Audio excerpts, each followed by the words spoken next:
What if the version of yourself you know best isn't actually the most accurate one? It's just the most comfortable one.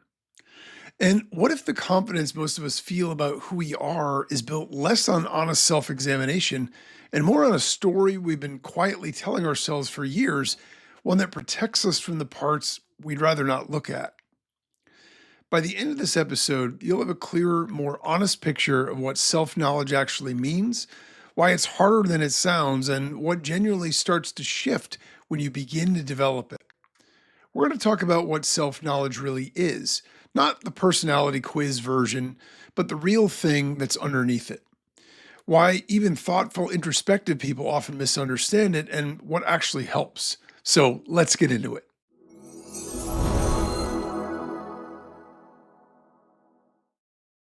Okay, I want to be upfront because before we get into this, this is not a listicle, right? There's no 7 steps to knowing yourself better waiting at the end. What I want to do instead is get into the actual nature of this thing, what self knowledge really means, why it's more slippery than it sounds, and why developing it might be one of the most consequential things a person can choose to do. Most people, when they hear self knowledge, they think something like this. I know what I like. I know what I'm good at. I know my personality. I've taken tests. I know my history. I know what matters to me. And look, none of that's wrong exactly. Knowing your preferences and your history and your general temperament is real information. It's worth having. But it's a little like saying you know a city because you've memorized its map. The map is not the territory. Self knowledge, in the deeper sense I want to talk about today, isn't really about what you know about yourself as a collection of facts. It's about how clearly you can see yourself in motion, in reaction, in the moment. It's about understanding the actual machinery underneath your behavior, not just the story you tell about it afterward. And that is genuinely hard. Let me try to describe exactly what I mean. Self knowledge, as I'm using the term here, is the ongoing awareness of your inner life. And the inner life is a lot more than just your preferences and values. It includes things like your thoughts, not just what you think, but why and where those patterns come from. Your emotions, not just what you feel, but how quickly you feel it and what it tends to be about and what you do with it. Your motives, the real reasons behind your choices, which are not always the reasons you give. Your fears, including the ones that are so embedded that you stop noticing them. Your patterns, the recurring dynamics in your relationships, your work, your internal experience, especially the ones that repeat even when you don't want them to. Your values, not the ones you write on a whiteboard, but the ones reflected in how you actually spend your time and attention. Your contradictions, the places where you believe and how you behave don't line up. Your defenses, the ways that you protect yourself emotionally, often without realizing you're doing it. Your identity narratives, the stories that you carry about who you are, where you came from, and what's possible for you. And your automatic reactions, the reflexes that fire before you've consciously decided anything. That's a lot. And here's the thing, most of us have partial awareness of some of this, but very few of us have honest, clear awareness of all of it, or even most of it. And that partial awareness is where things start to get interesting. So, if I think about my own life, I've often, as an adult, associated myself with being someone who's not really a great friend. I'm not the guy that's going to call you on a Saturday night, hey, let's go out for a drink. I'm not the guy that's going to proactively reach out or write letters or constantly be in touch. That said, I was talking with my wife, and she had mentioned to me at one point, I actually don't think that that's true. I think you are a good friend. I don't think you have a lot of friends, but I think the friends that you have are really good. And I think that, you are a really good friend to them. You're honest, you're trustworthy, you're always there if they need you. And, you listen, you don't judge them, you invest time and energy in them, getting to know who they are, all the things that really underneath it, not some, Facebook version of what friends should be, or, some version that we see on a postcard or in an advertisement or a movie, right? So I'm not the guy that's going to always be throwing the party. I'm not the guy that's going to always be, connecting with my friends on a weekly basis. Sometimes I'll go years without seeing some of them, but she's right in that sense. In that context, I am a really good friend because I am trustworthy. I will listen. I don't judge people in that way. And so in all the ways that matter, I really am, but it wasn't the way that I was defining it for myself. So I had this inner narrative going about the fact that I'm not really that good a friend when after it was checked against a reality or at least a different way of looking at it, I changed my perception of it. Does it bother me that I'm still not that guy? Sure, it does. I'd love to be more invested. I'd love everyone to know how much I'd love to hang out all the time. I just have a very busy life, so I don't often, lean into those kinds of things. And so that kind of surprised me. And it wasn't something that I ever expected, but it was a pattern that I was telling myself. It was, you know, sort of a narrative about myself. And then once I saw the contradiction, I said, okay, this makes sense. I can reframe this. Now, sometimes it goes the other way. Like we could have something about us that we think we're really good. I'm a great listener. And then you talk to somebody and they're like, um, I've told you this story 4 times and you still don't remember it. You get out of a social interaction with somebody and you can't remember a thing that they said. You can't remember important things to people that they've told you over time. Those are all evidence of the fact that you're not really listening, right? You're not leaning in. You're more interested in talking and telling your part of the story, waiting with the intent to respond when you're listening, as opposed to listening to understand and to absorb. And so if that would be something where you might think, oh, I'm a really good listener, when in reality, the situation could be the different, or it could be the opposite. So all of these things bear examination. They bear looking at, they bear taking the time to really pull back the curtain and see what the reality is, right? Because there's a gap between the story that we tell about ourselves and the actual mechanics underneath. And that can be wide. And most of us don't realize how wide until something forces us to look. If I didn't have somebody in my life that was honest with me to share that with me, it wouldn't have changed my perception. And so if you think about it, most of us know a lot about ourselves in the factual sense, but being able to observe yourself accurately in the moment with some honesty, that's a different kind of skill entirely. You might explore when did you first realize that something of your own inner machinery wasn't visible to you? What made that visible? Is there a time where you had a moment where you went in with one perception and came out with another? I've been in situations in the past when I was younger too, where I can remember having a certain perception of myself and I never articulated it, but I was in conversation with other people and they would say something to me and it cut me. Like it really bothered me because it was not the way I viewed myself. But the fact that somebody would say it and they weren't trying to be mean, they were just trying to mention it or showcase how they saw me. And I believed I came off in a completely different way. And it caused me to rethink the way that I'm perceived by other people in addition to that. And I think that bears, some real examination of understanding who we are and the difference between what we might think we're like and what other people think or the way we actually come across. And that's where I really want to spend some time today on why that visibility is so hard to get and what gets in the way of it. So here's the part of the conversation that I think matters most. Self-knowledge isn't just hard because the inner life is complex, though it is. It's hard because we're biased observers of ourselves by design, as I just mentioned in my own life.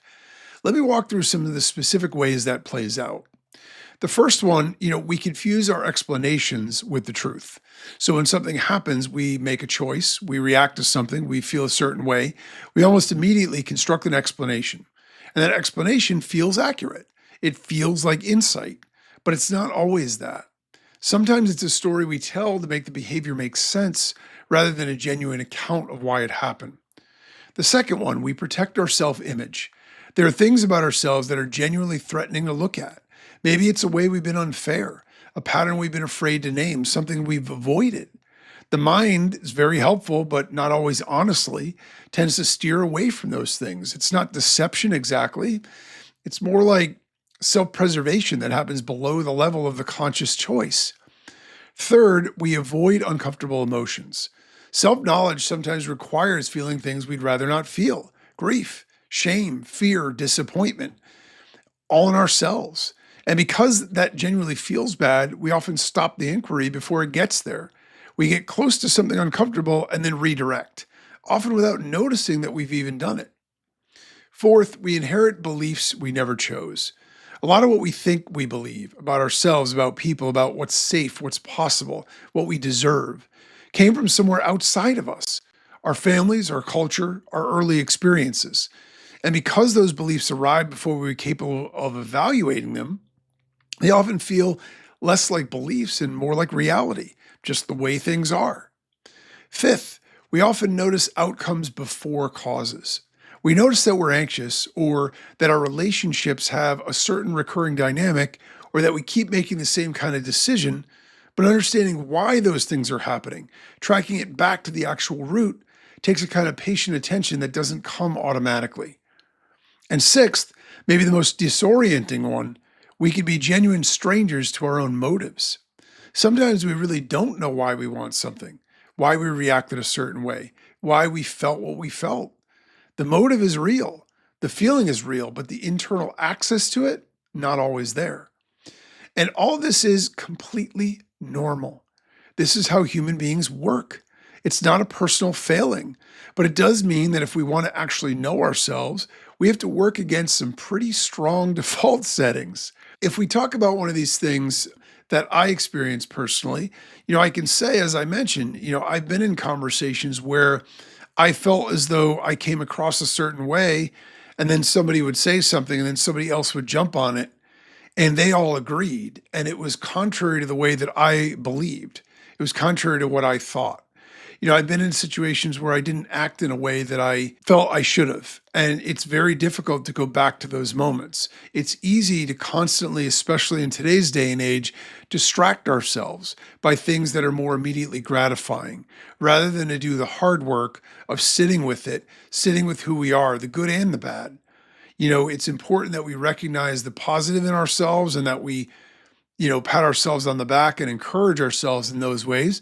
But it's also important to be honest about who we are. We're not all perfect people. We make mistakes. We act selfishly. We do things for the wrong reasons sometimes. And I think that those are things that it's important to at least be honest about, right? I've wrestled with that for a lot of years. And, there are things that I look back across in my life where I say, geez, if I could have changed that, if I could have acted differently. And then there are those moments where I'm proud of myself for what I did and how I behaved and how I acted. And so I think it really depends, but I think it's important to be honest with ourselves. So in terms of self-image, one of the things for me, and this is kind of funny because it's actually my voice, which is ironic considering I have a podcast. When I was a kid, my voice was so deep and so distinct that even if I sat in the back of a classroom in school, if I was whispering, the teacher with their back turned to me could say, "Brett, stop talking." They could hear me because my voice was so deep. And I hated it for so long. I felt so self-conscious. I felt terrible because I had this weird, unique, like scratchy, gravelly voice. I always felt like people were kind of making fun of it. And for years I carried that with me, and I didn't like my voice. I didn't like the way it sounded. I never wanted to hear it recorded. As I got older, I started to realize that that's one of the things that made me unique. It's one of those things that made me different from everybody else. And I started to embrace it instead. And I think that that is, again, one of those super important things, that to be comfortable with who we are, and to reconcile the good and the bad. And if there's stuff we don't like about ourselves, work on it. If there's stuff that we do, we should definitely acknowledge it. We're not all bad people. We're complex. So, I think that that is really, you hear something enough times, you have people make fun of something enough times, you say it in your own mind enough times, you start to believe it. And the inherited belief is really one of those things that if we stop to think about, how many of your fears, how many of your assumptions about yourself were actually instilled by somebody else, by what a parent said, by what an early experience taught us, by the environment that we grew up in. I remember hearing someone tell the story, and I don't remember it exactly, but it was Thanksgiving, and the mother of the family was preparing the turkey, and she had her parents come down for a big Thanksgiving dinner. And she, pulls the turkey out of the oven, and the end is cut off the turkey. She has this big oven. And her mother says to her, why did you cut the end off the turkey? She said, well, isn't that how you cook it? And her mother's looked at her and said, no, we had an oven that was so small a full-size turkey wouldn't fit. So growing up as a kid, we cut the end off the turkey so it would fit in the oven. You got plenty of room. You should have just cooked the whole thing. It instilled belief from something that happened in childhood, and she never stopped to consider or ask what the point of it was or whether it was still valid. So it's super important that we notice these things, because if we notice them, we have the power to be able to change them. And so when we see that bias, positive or negatively, it's important that we don't feel shame, but we recognize it honestly. So that's the terrain. And I think it's worth being honest about that terrain before we get into what actually helps. So there's something I want to name here because I think it trips people up. Thinking about yourself is not the same thing as knowing yourself. Most of us do a lot of introspecting. We think about our feelings, our choices, our patterns. We journal. We analyze our relationships. We revisit the same experiences over and over, trying to understand them. And sometimes that's genuinely useful. Honest reflection done well is part of how self-knowledge develops. But introspection can also lead you in circles. Rumination, which is really just introspection without honesty or resolution, can actually deepen the distortions rather than clear them. You can think about the same situation for years and come out more convinced than ever in a version of it that isn't quite accurate. Because the problem isn't how much you think about yourself. The problem is what lens you're using when you do. If the lens is honest, if you're genuinely willing to be surprised by what you find, genuinely willing to update your view of yourself, then introspection becomes valuable. It points at real things. But if the lens is defensive, if you're going into the inquiry already knowing what you're willing to find and what you're not, then more thinking just reinforces what was already there. Self-knowledge isn't the result of thinking harder about yourself. It's the result of thinking more honestly. And that distinction matters a lot. So I know that I'm a classic overanalyzer. I'm a very analytical person. I've replayed situations over and over and over again in my mind. And I felt like what I was doing was processing them, when in fact, all I was doing was going around in circles and ending up back in the same place. I know, I've owned multiple businesses since I was, younger. And I know at times in difficulty where, the sales weren't where I needed them to be, and I was worried about where things were going, I would think about it over and over, and I would think about decisions I made or things that I did. None of it was anything that was going to change anything. And none of it was anything productive or forward looking in terms of what I could do to get myself out of the jam I was in. It was all just stewing over the same thing and replaying it. And so the shame of that is all it did was keep me in a negative cycle of feeling bad over and over and over again without ever solving the problem. And rumination is one of those sneaky traps here. It feels productive. It feels like insight's just around the corner because we keep working that problem in our mind. But often it's just the same defended story replaying, slightly rearranged.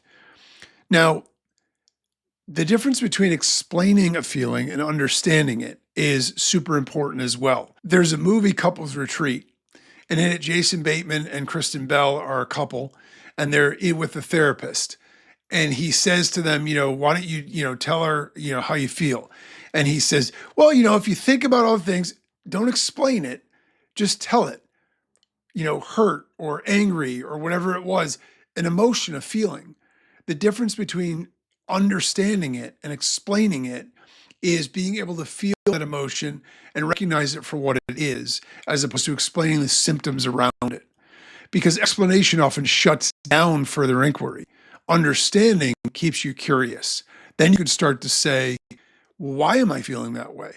So what actually broke the loop in my experience with that is exactly that. I said to myself, after I stepped back from it, when I was forced to do something else, I just spent all of this time and I didn't get anywhere beyond where I was when I started, except that I feel even crummier about myself now than I did then. And that's when I realized what I need to do is focus on when there's a situation like that. How do I do things to move to the next step instead of just staying in neutral, spinning my wheels and feeling terrible? And that starts to create movement in your understanding. Now, it doesn't always have to be a productive, how do I move forward? It can be sitting in the moment, but you need to find ways where you're able to actually dissect what's going on as opposed to just replaying the memory. So if it's not just more thinking, then what is it? What actually builds self knowledge? Well, that's what I want to talk about next. Self knowledge develops slowly through repetition, through honesty, and through a particular kind of attention. It's not one big insight, it's more like a long accumulation of smaller, honest observations, each one adding a little bit more clarity to the picture.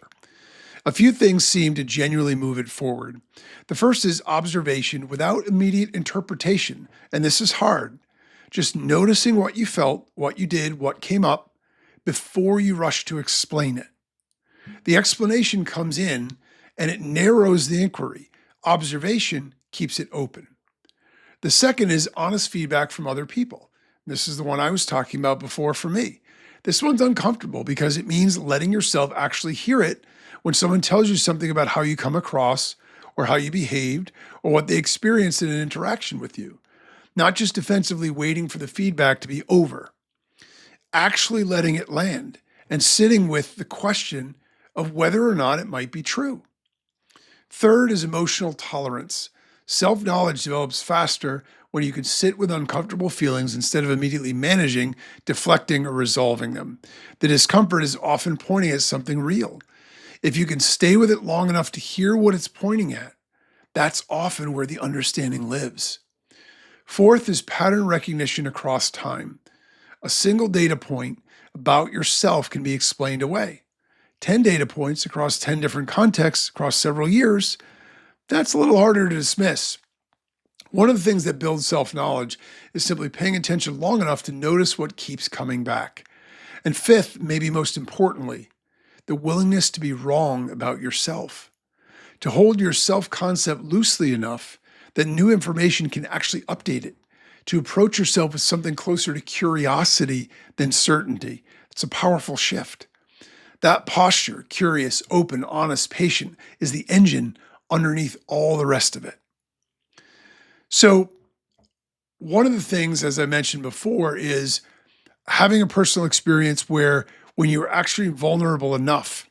And I remember even when starting my podcast, I actually had a moment like this because when I started it out, my initial thought was, if people are going to listen to me, if there's any value I can offer, I've got to have all the answers, right? That was my perception, that I needed to be the answer guy. You would come to me to listen to my episodes and I would give you the answers to your life's problems. I made a shift. And once I was able to see it from a different light, it completely changed everything. I realized that first off, nobody likes a know-it-all. So even if I had all the answers, sitting here sharing them all with you is not going to get you to listen to me. It's going to get you to say, this guy's a creep. He thinks he knows everything. Instead, sharing the journey, sharing the vulnerability, being honest, being flawed, being real, that's what matters. That's what connects people together. And that was the shift. As soon as that light bulb went on in my mind, I had all these plans to get going with it. And I waited and waited and waited. And then one day I literally went to bed and I woke up in the morning and I had this epiphany where I said, you know what? I don't need the answers. I need to be willing to share the journey. And if I do that, I've got something worth sharing. And that was it. From that day forward, I never looked back and I never felt self-conscious about it because I'm not pretending to have all the answers. I'm sharing the journey so other people out there don't feel alone in their own. And that is where the real power is. So the feedback from others, is really rich, and getting that vulnerability and receiving honest feedback without deflecting it is important. And if you have the ability to do that with somebody that you really trust, that's great. It's not always easy to do, but it also tends to deepen your relationship because the expectation was that you'd be defensive. And when you're not and you're thankful instead, it changes the entire dynamic. And it also allows you to grow as a person. So I know for me, I've had both moments. I had vulnerable moments with my wife where she told me, and it was fine because I trusted her and it was okay and I could adjust or adapt, whatever. But also in those moments where I was younger, when people said those things to me, they didn't realize they were hurting me. They didn't realize that it affected me. But again, instead of lashing out, I stopped and I thought, and my first instinct was reject, right? Whatever they're saying, they don't know what the heck they're talking about. And then after I thought about it for a little while, I said, now if I start to look for that pattern in my life, I start to see it. You know what I mean? Like all of these people, all of these things, I'm starting to realize now that I wasn't as good as what I thought I was with things. And I maybe I am that way. Maybe that is the way the general, public and everybody else perceives me. So recognizing those patterns is super important. And so before we instantly reject anything that's negative, we want to ask ourselves, does it make sense? Therapy, coaching, deep conversations, journaling, contemplative practices, all of them work because they support one or more of these things. It's not the container that matters, it's whether these elements are actually present. And when you develop this over time, when you actually start to see yourself more clearly, something real changes. So let's talk about what that looks like. I want to be honest here. Knowing yourself better doesn't necessarily make your life easier. Sometimes it makes things harder before it makes them better because you can no longer explain certain things away. You can't pretend a pattern isn't there when you've clearly seen it. You can't act as if you didn't know something you know now. But what it does do over time, consistently, is make your life more honest, more yours, and more real. So here's what I notice tends to shift. Decision making becomes more grounded. When you understand your actual motives, including the ones you'd rather not acknowledge, your choices are less reactive. They're less driven by fear that you haven't named, less shaped by other people's expectations. You start making decisions from a more honest center. Your relationships change. When you can see your own patterns, the defenses you bring in, the ways you close down, the dynamics you unconsciously recreate, you have more real choice in how you show up. You can engage instead of react. You can stay present instead of protecting. Emotional regulation improves, not because you feel less, but because you understand what you're feeling and why. There's less getting swept away by something you can't name. When an emotion comes up, you have more context for it, and that context is stabilizing. Your boundaries get clearer. Self-knowledge lets you see what you actually need, what you actually value, and what costs you too much. Not what you should need according to some external standard, what you actually need. Confidence becomes less fragile. A lot of what passes for confidence is really just a defended self-image. It's fine when things go well and brittle when they don't. The kind of confidence that comes from genuine self-knowledge is different. It doesn't require everything to go your way. It has a steadier foundation. And then there's something harder to name, but I think might be the most important. When you know yourself honestly, not perfectly, not completely, but honestly, there's a quality of ease that starts to come in. Not complacency, not having everything figured out, just less effort spent maintaining a story that isn't quite true. Less energy going into defending a self-concept from reality. More of you available for actually living. So I know for me, that was one of the things with the podcast itself. I went from how do I figure out all the stuff I need to know to be able to, bestow my wisdom upon other people to let's just talk about stuff that matters. Let's just talk about stuff that's important and let's see what resonates. And I think that's super important. When you're honest with yourself, I actually liken this back to Matthew McConaughey did a commencement speech at one of the universities in Texas years ago. And regardless of how you feel about him personally, one of the things I thought that was really interesting that he gave to advice to new graduates is don't leave crumbs. And what he meant was don't do stuff that's at odds with your conscience and with who you are and with your integrity. Because when you do those things, they come back to haunt you. You know what I mean? If you borrow the equipment from the guy next door, for the yard, then you're ducking him because it broke and you don't want to give it back. If you borrowed money from somebody and you owe them money, you don't want to see them anywhere out because you might run into them and then, you'd have to pay them the money. If you had an affair with somebody or whatever, then you might run into them. So you end up becoming a prisoner in your own life because you're hiding from everything. When you don't leave crumbs, you can just be yourself. And when you're honest and when you're, honest about who you are, everything's aligned. This is the reason that social media is so dangerous because so many people pretend to be somebody they're not. And if you've done that for any period of time, it's exhausting. Actors need breaks in between their jobs because it's exhausting to pretend to be somebody else. When you build up a persona that's phony, that requires a lot of energy, physical, mental, and emotional energy to maintain. When you're yourself, you don't need to worry about anything. You don't need to think about what your answer should be. It just is what it is. You don't need to think about how you should feel or react to something. You just feel or react because you are yourself. There's power in that. So that's one of the ones I think is super important about aligning with who we are and being who we are. The relationship piece is another really important thing.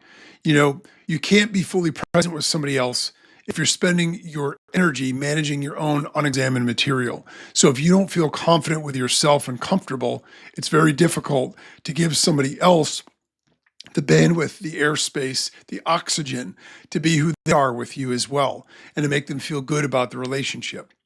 So it's confidence without defense is super important. And that comes not from being perfect, but actually the opposite. It comes from knowing ourselves and recognizing and being okay with the fact that we're imperfect. So that's the difference between performing confidence and actually feeling settled in with who you are, because you're not trying to prove or be somebody that you're not.